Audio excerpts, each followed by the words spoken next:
चलिए स्टूडेंट्स, अब हम टेंसेस को इंट्रोडक्शन के बाद एक्सप्लेन करते हैं कि वन बाय वन किस टेंस के क्या यूसेजेस होते हैं। तो सबसे पहले जो हमारा टेंस आता है प्रेजेंट टेंस होता है, जिसको हम कहते हैं प्रेजेंट इंडेफिनिट। ओके, तो पहला टेंस जो हम आज सीखेंगे वो है प्रेजेंट इंडेफिनिट। अब जैसे हर टेंस के आगे 4 सब डिविजन्स होती हैं, simple, continuous, perfect, perfect continuous, ये सब मैंने आपको इंट्रोडक्शन में बताया है, राइट। अब हर टेंस की सब डिविजन्स की आगे 4 सब डिविजन्स होती हैं, जिसमें सबसे पहले आती है अफर्मेटिव। ओके जी, अफर्मेटिव के बाद दूसरी होती है नेगेटिव, नेगेटिव के बाद तीसरी होती है इंटेरोगेटिव और लास्ट होती है नेगेटिव इंटेरोगेटिव। तो क्या याद रखने वाली बात है? याद रखने वाली बात यह है कि हर टेंस के 4 सब डिविजन्स और हर डिवीजन की आगे 4 सब डिविजन्स। अब हमारे सब्जेक्ट कैसे होते हैं? सब्जेक्ट या तो हमारा प्लूरल होता है जिसको हम बहुवचन कहते हैं, या फिर हमारा सब्जेक्ट जो है वो सिंगुलर होता है। ओके, इसको ब्रीफ कर देती हूँ। प्लूरल हुआ तो होगा आई, वी, दे। सिंगुलर हुआ तो होगा ही, शी, इट या फिर किसी का नेम। अब हम आपके फॉर्मूले का चार्ट बनाएंगे। When it comes to affirmative, simple present tense में अगर स्टेटमेंट अफर्मेटिव है, माने पॉजिटिव है, अगर आपका सब्जेक्ट प्लूरल है तो आपको सिर्फ वर्ब की फर्स्ट फॉर्म चलानी है। लेकिन अगर आपका सब्जेक्ट नेगेटिव है तो आपको V5 चलाना है, जिसको हम आसान शब्दों में कह सकते हैं फर्स्ट फॉर्म प्लस S और ES। V5 कहेंगे तब भी वही मतलब है। नेगेटिव की अगर हम बात करें, अगर आपका सब्जेक्ट प्लूरल है तो आप चलाएंगे do not plus first form of verb, और अगर आपका सब्जेक्ट सिंगुलर है तो इस डू के साथ एस और ES को ऐड करके डज नॉट प्लस V1। ठीक बच्चा, इसके बाद आपका जो है सब्जेक्ट स्टेटमेंट रहती है, आपका स्टेटमेंट ऐड हो जाता है। मुझे लगता है इतनी चीज़ें अंडरस्टूड हैं। डू नॉट मतलब सब्जेक्ट प्लूरल है, डज नॉट मतलब सब्जेक्ट सिंगुलर है। हाँ, इंट्रोगेटिव का पैटर्न हमें सीखना पड़ता है। इंट्रोगेटिव का पैटर्न हम इसलिए सीखते हैं क्योंकि इसमें हमारे हेल्पिंग वर्ब जो है पहले आ जाते हैं। अब आप कंफ्यूज नहीं होंगे, इंट्रोडक्शन में हेल्पिंग वर्ब क्या होता है, मेन वर्ब क्या होता है, ये सब बताया गया है, और वर्ब के चैप्टर में भी हम हेल्पिंग वर्ब और मेन वर्ब पे अच्छी खासी डिस्कशन कर चुके हैं। तो इंट्रोगेटिव में हेल्पिंग वर्ब पहले आएगा डू, फिर आपका सब्जेक्ट आएगा, फिर आपकी फर्स्ट फॉर्म आएगी, फिर आपकी स्टेटमेंट, और लास्ट में क्वेश्चन मार्क मैंडेटरी है। क्वेश्चन मार्क नहीं लगा तो इंट्रोगेटिव की जो फील है स्टेटमेंट नहीं ले पाएगी। लेकिन वहीं अगर आपका सब्जेक्ट सिंगुलर हो गया तो फॉर्मूला सेम है, बस आपको डू को डज से रिप्लेस कर देना है, फिर वही सब्जेक्ट, फिर सब्जेक्ट के बाद से आपको लगानी है फर्स्ट फॉर्म, और फर्स्ट फॉर्म के बाद से आपकी कंटिन्यूएशन में statement, then sign of question mark. अब बात करते हैं नेगेटिव इंट्रोगेटिव की। देखिए, इंट्रोगेटिव का पैटर्न वही है जो हमने अभी लिखा। नेगेटिव इंट्रोगेटिव का मतलब है इस पैटर्न में नॉट को एडजस्ट करना है। तो हम लिखेंगे do plus subject plus not, not आ गया, देन वही V1 और लास्ट में क्वेश्चन मार्क, और सिंगुलर में हम शुरुआत करेंगे डज से, फिर हम लगाएंगे सब्जेक्ट, फिर हम लगाएंगे not, then V1 and statement के एंड में क्वेश्चन मार्क।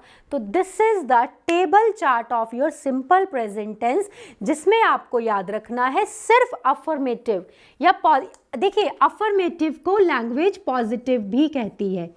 ठीक है, अगर आपकी स्टेटमेंट पॉजिटिव है, सब्जेक्ट प्लूरल है, तो सिर्फ फर्स्ट फॉर्म चलाइए। लेकिन अगर आपकी स्टेटमेंट नेगेटिव है, पॉजिटिव सिंगुलर सब्जेक्ट के साथ है, तो V1 के साथ SOS चलाइए, जिसको लैंग्वेज V5 भी कहती है।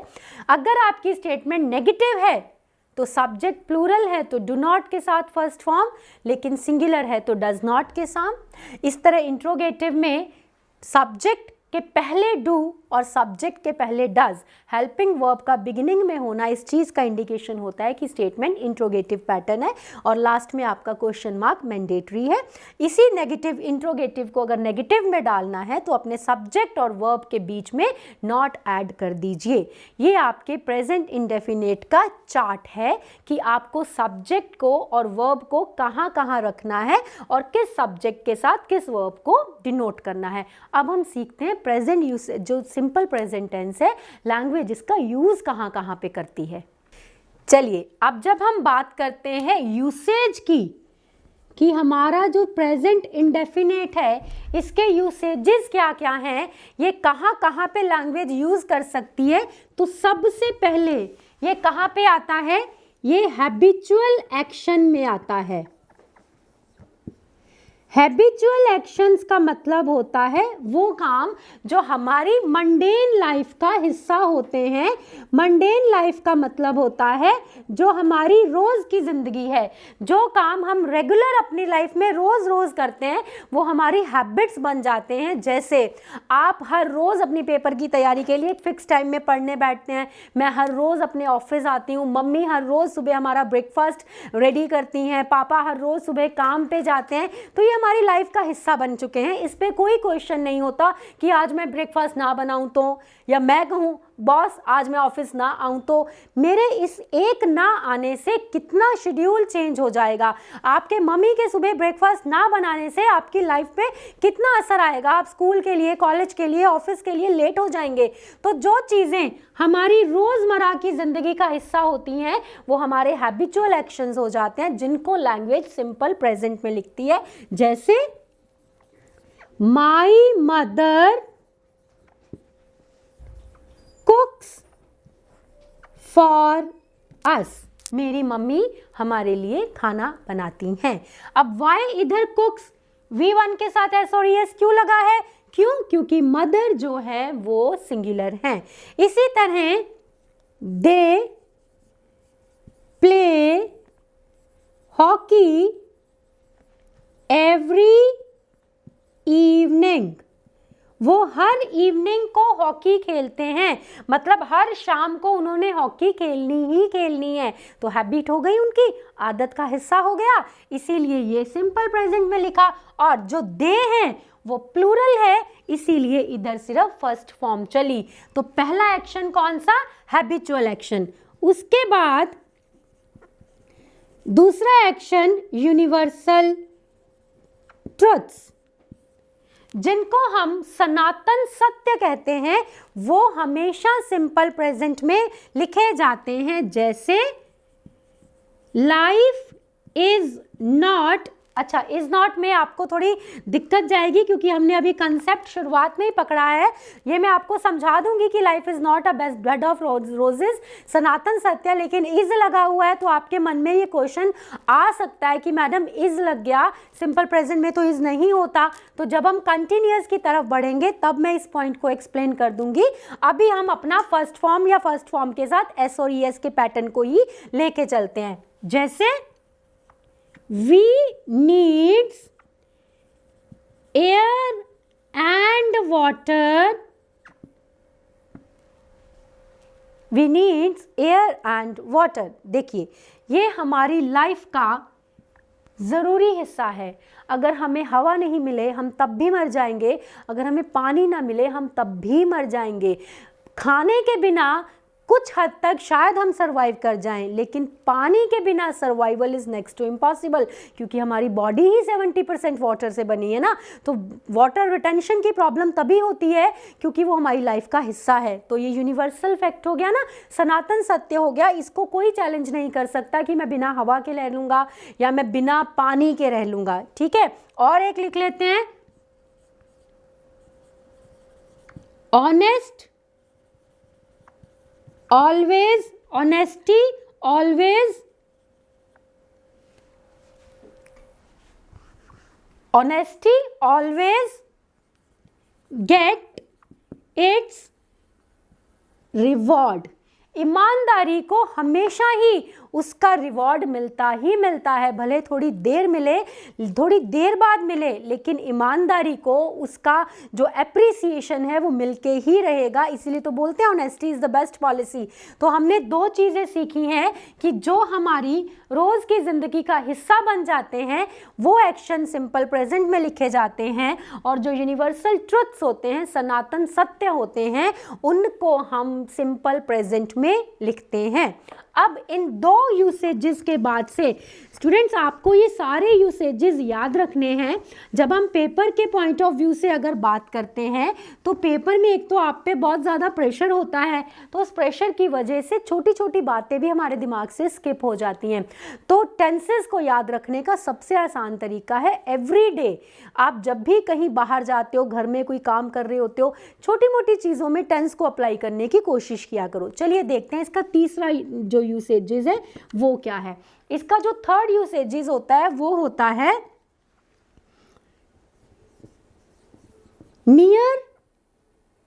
Nearest planned future event. आपने जो बिल्कुल नियरेस्ट फ्यूचर के पॉइंट ऑफ व्यू से इवेंट प्लान किया होता है उसको सिंपल प्रेजेंट में रखा जाता है। जैसे मैं कल दिल्ली जाऊंगी, मुझे जाना ही पड़ेगा, तो कल का मतलब क्या है? टुमारो। मतलब मुझे विल और शैल लगाना चाहिए, बट मैंने इधर टाइटल में क्या रखा है? Nearest planned future event. तो कल नियर ही है मेरे, तो मैं कैसे लिखूंगी? Tomorrow I go to Delhi। तो यहाँ पे टुमारो का मतलब बट ऑब्वियस फ्यूचर है, लेकिन सिंपल प्रेजेंट की सेंस से देखें तो हमने लिखा है कि जो नियरेस्ट प्लान्ड फ्यूचर होता है उसको हम इंडेफिनेट में लिख सकते हैं। अब अगर आपके मन में ये डाउट आ रहा है कि मैडम क्या इधर विल या शैल आ सकता है, तो बट ऑब्वियस आ सकता है, लेकिन नंबर उसी स्टूडेंट को मिलेंगे जो विल और शैल को अवॉइड करके इसको सिंपल प्रेजेंट में लिखेगा, क्योंकि वहीं से एग्जामिनर को आइडिया आएगा कि आपको जो है रूल याद है। इसके बाद से न्यूज़पेपर हेडलाइंस। न्यूज़पेपर की जो हेडलाइन होती है वो खबर जिससे देश विदेश में फर्क पड़े उसको हेडलाइन कहते हैं। ऐसे तो बहुत सारे कॉलम्स होते हैं पेपर में, साइड में छोटे छोटे इवेंट्स भी लिखे होते हैं, लेकिन हेडलाइन का मतलब क्या होता है? A news that can create sensation. तो न्यूज़पेपर की हेडलाइन को सिंपल प्रेजेंट में लिखा जाता है, जैसे Apple plans to reduce its iPhone rates। अब देखिए एप्पल का फ़ोन कितना महंगा आता है, कितना महंगा आता है ना। अब फटाफट से ऐसी न्यूज़ अगर मार्केट में आ जाए कि एप्पल ने ऐसी प्लानिंग की है कि अपने आईफोन के रेट्स बहुत कम कर देगा, मतलब आप नोकिया और सैमसंग की एवरेज पे उसी रेट पे जाके एप्पल बाय कर सकते हो, तो लोग कितने एडवांस में एप्पल की बुकिंग करना शुरू कर देंगे कि हमें चाहिए, हमें 3 चाहिए, हमें 4 चाहिए, जिनके पास ऑलरेडी है वो रिप्लेस करने लगेंगे कि सस्ता मिल रहा है तो मैं भी अपग्रेडेड मॉडल ले लूँ। तो ऐसी न्यूज़ से सेंसेशन क्रिएट होगा, ये न्यूज़पेपर का हेडलाइन बनेगा। इसीलिए हमने इधर प्लान्स लिखा। क्यों? क्योंकि एप्पल जो है सिंगुलर है। तो Apple plans to reduce its iPhone rates, ये आपकी न्यूज़पेपर की हेडलाइन हो गई। उसके बाद से कमेंट्री। कमेंट्री आपको याद रखना है गेम्स में होती है, तो जो गेम्स में कमेंट्री चल रही होती है वो हमेशा सिंपल प्रेजेंट में होती है। जैसे हम यहां पे लिख लें Virat Kohli hits another century. अब देखिए सेंचुरी बनने के बाद ही तो कमेंटेटर आपको बताएगा कि इस लास्ट बॉल से जो विराट कोहली की है वो सेंचुरी बन गई है। तो मतलब कमेंटेटर के आपको बताने के पहले ही वो सेंचुरी बना चुका है। लेकिन लैंग्वेज आपको ये बेनिफिट देती है, लैंग्वेज ये आपको एक क्लॉज देती है कि न्यूज़पेपर की हेडलाइन, बच्चा आपको याद रखना है कि न्यूज़पेपर की हेडलाइन और कमेंट्री दो ऐसे इवेंट हैं जो होने के बाद हमारे सामने आते हैं। हेडलाइन कभी भी ऑन द स्पॉट प्रिंट नहीं होती है। हेडलाइन कब प्रिंट होती है? जब इवेंट हो चुका होता है। इसी तरह कमेंट्री कब होती है? जब प्लेयर वो वाला बॉल, वो वाला एक्ट प्ले कर चुका होता है। लेकिन लैंग्वेज के अकॉर्डिंग पेपर में भले न्यूज़ एक दिन पहले की है, बट पेपर आपको कब बता रहा है? आज बता रहा है।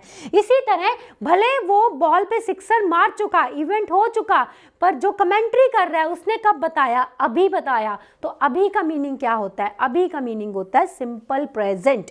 तो आप याद रखेंगे, सबसे पहले हमने हैबिचुअल एक्शन देखे। हैबिचुअल एक्शन सिंपल प्रेजेंट में होते हैं। फिर हमने देखा यूनिवर्सल ट्रुथ सिंपल प्रेजेंट में होते हैं। फिर हमने देखा जो नियरेस्ट फ्यूचर हम प्लान करते हैं वो सिंपल प्रेजेंट में होता है। फिर हमने लिखा न्यूज़पेपर की हेडलाइन और कमेंट्री ये भी सिंपल प्रेजेंट में आती है। इसके बाद जो सिंपल प्रेजेंट का यूसेजेस है वो आता है ज्योग्राफिकल फैक्टर्स। जो हमारे ज्योग्राफिकल फैक्टर्स होते हैं वो भी सिंपल प्रेजेंट में आते हैं। चलो इधर लिख लिया हमने ज्योग्राफिकल फैक्ट्स। ज्योग्राफिकल फैक्ट्स का मतलब क्या होता है? ज्योग्राफिकल फैक्ट्स का मतलब होता है जो हमारी धरती है उससे रिलेटेड क्या ऐसे फैक्ट्स हैं जिन्हें कोई नहीं बदल सकता। जैसे moon is the natural satellite of earth. या फिर मैं अपने घर की सिचुएशन बताऊं आपको, my house faces north west. तो मेरे घर का मुंह किस तरफ है? नॉर्थ वेस्ट की तरफ है। ये मेरे घर का क्या है? ज्योग्राफिकल फैक्ट है कि मेरा घर किस तरफ है? नॉर्थ वेस्ट की तरफ है। इसी तरह हमारे अर्थ का ज्योग्राफिकल फैक्ट ये है कि मून जो है हमारा नेचुरल सैटेलाइट है। इसको हम इन सारी चीज़ों को मिला के कहते हैं कि ये सिंपल प्रेजेंट के यूसेजेस होते हैं। और इसमें कभी कभी अगर हम कुछ बुक्स की बात करें तो कुछ बुक्स कहते हैं प्रेजेंट मोमेंट। प्रेजेंट मोमेंट को सिंपल प्रेजेंट में लिखा जाता है। जैसे आई लिव्स इन दिल्ली, ये प्रेजेंट मोमेंट है। या फिर आई वर्क्स फॉर आरबीआई, ये भी प्रेजेंट मोमेंट है कि मैं आरबीआई के लिए काम करती हूँ। तो आपने याद रखना है, एक बार मैं आपको ओवरव्यू दे देती हूँ। आपके हैबिचुअल एक्शन सिंपल प्रेजेंट में जाते हैं। फिर आपके यूनिवर्सल फैक्ट्स जो है सिंपल प्रेजेंट में लिखे जाते हैं। फिर आप जो आपके नियरेस्ट फ्यूचर के प्लान्स होते हैं आप उनको सिंपल प्रेजेंट में लिखते हैं। उसके बाद से आपके न्यूज़पेपर की हेडलाइंस सिंपल प्रेजेंट में होती हैं। गेम्स की, रनिंग गेम्स की कमेंट्री सिंपल प्रेजेंट में होती है। ज्योग्राफिकल फैक्ट्स सिंपल प्रेजेंट में होते हैं। और last but not the least जो प्रेजेंट मोमेंट होते हैं कि क्या कर रहे हो, कहाँ हो, ये सारी अभी की लाइफ को हम सिंपल प्रेजेंट में लिखते हैं। This is all about the simple present tense. Now let's move to the present continuous tense. चलिए स्टूडेंट्स, अब सिंपल प्रेजेंट के बाद जो दूसरा टेंस आता है उसका नाम है प्रेजेंट कंटिन्यूअस। ओके जी। अब प्रेजेंट कंटिन्यूअस के अगर हम चार्ट की बात बनाएं तो आपको याद होगा चार्ट हमने कितने पॉइंट्स बनाए थे? चार्ट में हमने सबसे पहले बनाया था अफर्मेटिव, फिर हमने बनाया था नेगेटिव, उसके बाद था इंट्रोगेटिव, और लास्ट में हमारा था कौन सा, नेगेटिव इंटेरोगेटिव। ये मैंने आपको जब सिंपल प्रेजेंट स्टार्ट किया था तब बताया था। अब जब हम बात करते हैं प्रेजेंट कंटिन्यूअस की, तो students you need to remember one thing when it comes to present continuous. आपकी स्टेटमेंट अफर्मेटिव हो, नेगेटिव हो, इंट्रोगेटिव हो या नेगेटिव इंट्रोगेटिव हो, इसको V4 चाहिए ही चाहिए होगा, क्योंकि बिना V4 के, जिसको हम आसान लैंग्वेज में कहते हैं V1 प्लस ING के, कंटिन्यूअस को नहीं दिखाया जा सकता। कंटिन्यूअस को दिखाने के लिए हमारी डिपेंडेंसी V4 पे है, जिसको हम V1 प्लस ING भी कहते हैं। Now when it comes to V4 plus और या फिर V1 प्लस ING, कंटिन्यूअस के पॉइंट ऑफ व्यू से ये किसके साथ लगेगा, ये लगेगा इज, एम और आर के साथ। ठीक है जी। अब देखिए हम एक छोटा सा पैटर्न बना लेते हैं।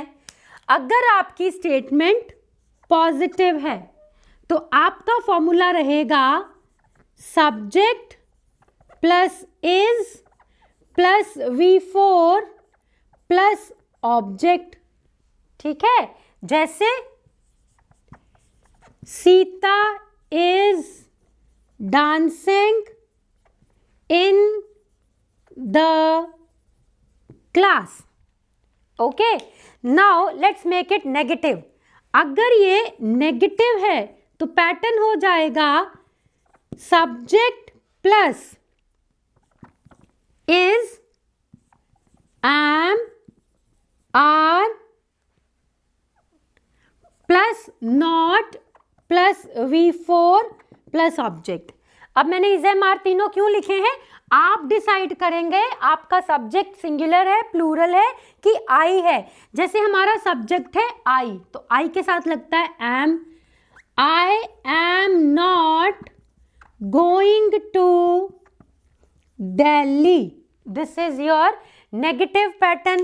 Now when it comes to your interrogative pattern, interrogative कैसे बनेगा, is, am, are starting में आ जाएंगे, then your subject, then your V4, then your object और लास्ट में क्वेश्चन मार्क, जो हमें इंडिकेशन देगा कि जो हमारी स्टेटमेंट है वो इंट्रोगेटिव पैटर्न में है। The example we can write is are they coming question mark. और अगर इसी को नेगेटिव बनाना हो तो आपको सिर्फ इसमें नॉट ऐड करना है, आर दे नॉट कमिंग और लगा देना है क्वेश्चन मार्क। तो आपको याद रखना है कि जब हम बात करते हैं किसी भी टेंस की, अब आप बार बार चार्ट नहीं देखेंगे, अब आपको इसको याद रखना पड़ेगा, मेंटली प्रिपेयर होना पड़ेगा कि हर टेंस के 4 सब डिविजन्स होंगे, affirmative, negative, interrogative, negative interrogative. उसके बाद से हर टेंस का एक हेल्पिंग वर्ब होगा, जो हमने इंट्रोडक्शन में सीखा था, जो हमको टाइम को इंट्रोड्यूस करने में हेल्प करता है, और एक मेन वर्ब होगा जो आपका एक्शन बताएगा। और उसके बाद से आपके पैटर्न चलेंगे, आप सब्जेक्ट के अकॉर्डिंग अपने हेल्पिंग वर्ब को चूज करेंगे। आपका सब्जेक्ट जब सिंपल प्रेजेंट में सिंगुलर था तो हमने फर्स्ट फॉर्म के साथ एस और ईएस को चूज किया था, और जब प्लूरल था तो सिर्फ फर्स्ट फॉर्म को। अब हम कंटिन्यूअस में आ गए हैं, हमारा सब्जेक्ट सिंगुलर होगा तो हम इज को चूज करेंगे। चलिए हम इधर लिख लेते हैं, अगर हमारा सब्जेक्ट सिंगुलर है तो हम इज को यूज करेंगे, अगर हमारा सब्जेक्ट प्लूरल है तो हम आर को चूज करेंगे, और हमारा सब्जेक्ट आई है तो हम एम को चूज करेंगे। और आपके फॉर्मूला पॉजिटिव में रहेंगे, subject is am are, V4 object, negative में रहेंगे subject is am are not V4 plus object, interrogative में रहेंगे is am are subject V4 object. और अगर इसी को नेगेटिव करना है तो आपके पैटर्न में कोई चेंज नहीं है, बस इतना सा चेंज है, is, am, are, subject plus not plus V4 plus object plus question mark, that is, are they coming positive interrogative, are they not coming negative interrogative। जो सीरीज इस तरफ लिखी है उस सीरीज को फॉर्मूलाज के साथ में हमने एक्सप्लेन कर दिया, और जो चीजें मैंने लिखते समय नहीं लिखी थी वो मैंने आपको डिस्कशन के समय लिख लिख के बता दी। तो ये हमारा प्रेजेंट कंटिन्यूअस का सॉर्ट ऑफ चार्ट रेडी हो गया। ओके, नाउ लेट्स मूव कि प्रेजेंट कंटिन्यूअस कहाँ कहाँ काम आता है। चलिए अब हम बात करते हैं यूसेजेस की। When it comes to usages of present continuous कहाँ कहाँ पे यूज होता है आपको याद रखना है। सबसे पहले जो हम प्रेजेंट कंटिन्यूअस के यूसेजेस की बात करते हैं, प्रेजेंट कंटिन्यूअस सबसे पहले आता है action that is going on in front of your eyes। वो वाला एक्शन जो आपकी आंखों के सामने हो रहा है, आप देख सकते हो, जैसे अभी आप मुझे देख रहे हो कि मैं आपको पढ़ा रही हूं, तो ये एक्शन आपकी आंखों के सामने हो रहा है। तो आप लिख सकते हो मैम is teaching us। तो action that is going on उसको हम किस में कहते हैं, उसको हम प्रेजेंट कंटिन्यूअस में कहते हैं। अब दूसरा पॉइंट जो मैं आपको समझा रही हूं, आपको याद रखना है कि पहले पॉइंट में और दूसरे पॉइंट में डिफरेंस क्या है। देखिए, action that is going on but not visible. कुछ एक्शन ऐसे होते हैं जो हमको पता है हो रहे हैं लेकिन हम उनको प्रैक्टिकली देख नहीं सकते हैं, जैसे population is increasing day by day. यहां पे लिखा हमने population is increasing day by day. देखिए, इंक्रीजिंग को एक्सप्लेन करने के लिए हमने किसकी हेल्प ली है, हमने कंटिन्यूअस की हेल्प ली है, दैट इज इंक्रीजिंग।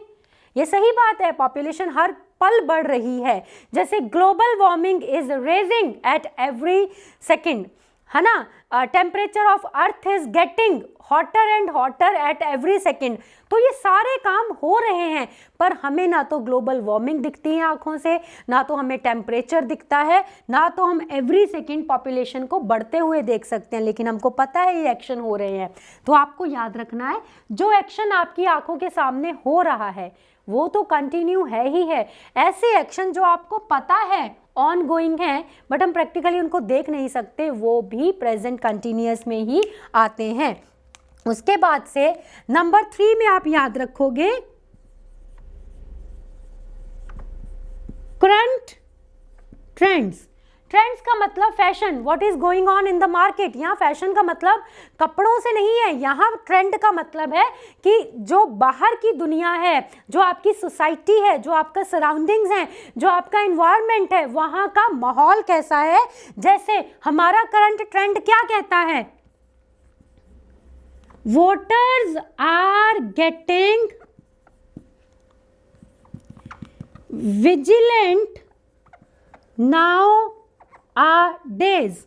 हम वोट कास्ट करते हैं ना, पहले क्या था, पहले फैमिली डिसाइड करती थी कि सारी फैमिली ने डिसाइड कर लिया कि ABC को वोट डालना है तो सारे मेंबर उसी को वोट डालते हैं। लेकिन अब सोसाइटी में, अब घर में हर कोई पढ़ा लिखा है, हर कोई अपना पॉलिटिकल व्यू रेडी कर सकता है, हर कोई अपना रिलीजियस व्यू रेडी कर सकता है, हर कोई अपने तरीके से सोच सकता है। तो this is the current trend of the society. अब हम पुराने ज़माने के सिस्टम को नहीं लेके चलते, हम सबके अपने व्यूज़ हैं, अपने पॉइंट ऑफ व्यू हैं। तो यहाँ पे हमने क्या लिखा, वोटर्स आर गेटिंग विजिलेंट। ये आर गेटिंग का मतलब प्रेजेंट कंटिन्यूअस और विजिलेंट हो रहे हैं नाउ अ डेज, इसका मतलब नाउ अ डेज लिखा है, it means we are talking about the current trends. तो हमने 3 पॉइंट पढ़ लिए हैं। पहला, action that is going on in front of your eyes. दूसरा, action that is going on but not visible. इसमें मैंने आपको पॉपुलेशन की, टेम्परेचर की, ग्लोबल वार्मिंग की एग्जांपल ली, वाटर लेवल जो है इंक्रीज हो रहा है। हमारे इसमें कुछ आइलैंड्स हैं जिसमें मालदीव्स को बोलते हैं कि आने वाले 40 ईयर्स में बिल्कुल वो ज़मीन के समंदर के अंदर ही चला जाएगा, मतलब water level is increasing, rising, लेकिन हमको वो वाटर लेवल राइज होते हुए नहीं दिख रहा। That is action is going on but not visible. फिर current trends, what is happening around you, आपके सराउंडिंग्स में, आपके करंट सिनेरियो में क्या हो रहा है आपकी लाइफ में, उसको दिखाने के लिए भी हम करंट सिनेरियो को उठाते हैं और हमारा करंट सिनेरियो प्रेजेंट कंटिन्यूअस से ही लिखा जाता है। इसके बाद हम देखते हैं कि हम इसके अलावा प्रेजेंट कंटिन्यूअस में और क्या सीख सकते हैं। चलिए, अब प्रेजेंट कंटिन्यूअस के जो आगे वाले दो यूज़ हैं वो आपको थोड़ा सा कंफ्यूज कर सकते हैं, क्योंकि वैसी ही दो बातें जो मैं आपको अभी कंटिन्यूअस में बताऊंगी वो आपने सिंपल प्रेजेंट में भी पढ़ी हैं। तो बिल्कुल अलर्ट होके सीखना है कि उसमें और इसमें क्या चेंज है। देखिए, हमने प्रेजेंट सिंपल में क्या सीखा था, हैबिचुअल एक्शन सीखे थे ना, कि जो हमारे हैबिट्स होते हैं, जो रोज़ हमारी लाइफ का हिस्सा बन जाते हैं, उनको हम सिंपल प्रेजेंट में लिखते हैं। अभी भी मैं हैबिट्स ही लिखूंगी, पर अब नाम बदल के लिखा जाएगा कंपल्सिव हैबिट्स। अब देखो, कंपल्सिव हैबिट्स का और नॉर्मल हैबिट्स का क्या डिफरेंस है। नॉर्मल हैबिट हमारी लाइफ का हिस्सा होते हैं, लेकिन कंपल्सिव हैबिट का मतलब होता है ऐसी आदतें जिनसे आपको मना किया जाता है कि मत करो मत करो मत करो, फिर भी हम नहीं खुद को कंट्रोल कर पाते। जैसे कभी कभी क्या कहते हैं कि तुम आदत से मजबूर हो क्या। इट मीन्स आपको मना किया जा रहा है काम करने से, फिर भी आप उस काम को करते हो। जैसे मैंने यहाँ पे लिख दिया, he is in a habit of murmuring. Murmuring क्या होता है, बुड़बुड़ करना, मतलब उसको कितना भी चुप करा लो वो कुछ ना कुछ बोलता ही रहेगा। तो ये उसका कंपल्सिव एक्शन है। जैसे he is always laughing at me, मतलब मुझे कितना भी बुरा लगता है, मैं कितना भी दुखी होती हूँ इस चीज़ से, उसको कोई भी फर्क नहीं पड़ता, वो हमेशा मुझ पे हंसता है, मेरा मजाक बनाता है। That is compulsive habit. तो ऐसी चीज़ें, ऐसी आदतें जिनसे आपको रोका जाता है कि मत करो, फिर भी हम उसको करते हैं, वो हमारी कंपल्सिव हैबिट होती हैं। ओके, इसके बाद से हमने सिंपल प्रेजेंट में क्या सीखा था, नियर फ्यूचर की प्लानिंग होती है, सिंपल प्रेजेंट में होती है। तो आप लिख सकते हो यहाँ पे भी नियर फ्यूचर प्लानिंग। तो आपको याद रखना है, आपकी जो फ्यूचर प्लानिंग होती है, नियर फ्यूचर प्लानिंग होती है, वो सिंपल प्रेजेंट और प्रेजेंट कंटिन्यूअस दोनों में लिखी जा सकती है। कोई भी आपकी स्टेटमेंट को गलत नहीं करेगा, कोई भी ऐसा नहीं करेगा। आपके दिमाग में ये थॉट आना ही नहीं चाहिए, मैडम व्हाट इफ अगर मैंने प्रेजेंट चूज कर लिया सिंपल और एग्जामिनर ने काटा मार दिया कि कंटिन्यूअस आना चाहिए। नो, ये दोनों इक्वली बैलेंस्ड हैं, इंपॉर्टेंट हैं।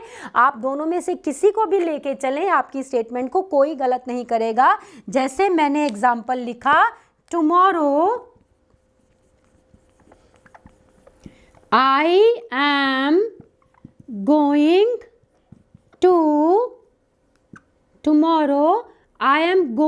To meet my mother. तो देखिए, अभी जो है टुमारो नहीं आया है, कल है टुमारो। मैंने कल का प्लान बताया कि मैं कल अपनी मम्मी से मिलने के लिए जा रही हूँ। तो प्रेजेंट कंटिन्यूअस में हमने 5 बातें सीखी और हम उन 5 बातों को याद रखेंगे। पहली बात, जो एक्शन आपकी आंखों के सामने हो रहे हों वो कंटिन्यूअस होते हैं। दूसरी, जो एक्शन हो रहे हैं पर आप उनको प्रैक्टिकली देख नहीं सकते वो भी कंटिन्यूअस होते हैं। तीसरा, जो recent current trend of the market होते हैं, current trend of the society होते हैं, current trend of the surroundings होते हैं, वो भी कंटिन्यूअस में आते हैं। फोर्थ, कंपल्सिव हैबिट्स, मैंने आपको डिफरेंस समझा दिया कि नॉर्मल हैबिट सिंपल पास्ट में, सिंपल प्रेजेंट में, लेकिन ऐसी आदतें जिससे आपको रोका जाए कि ये मत करो, जैसे स्मोकिंग, वो कंपल्सिव है, चाहे भी सामने वाला तो भी नहीं छोड़ सकता। और पांचवी कौन सी? नियर फ्यूचर, और मैंने इसका भी डाउट क्लियर कर दिया कि प्रेजेंट सिंपल में भी आप नियर फ्यूचर प्लान कर सकते हो, और प्रेजेंट कंटिन्यूअस में भी कोई भी आपकी स्टेटमेंट को गलत नहीं करेगा, ईदर इन सिंपल प्रेजेंट और in present continuous, both are correct.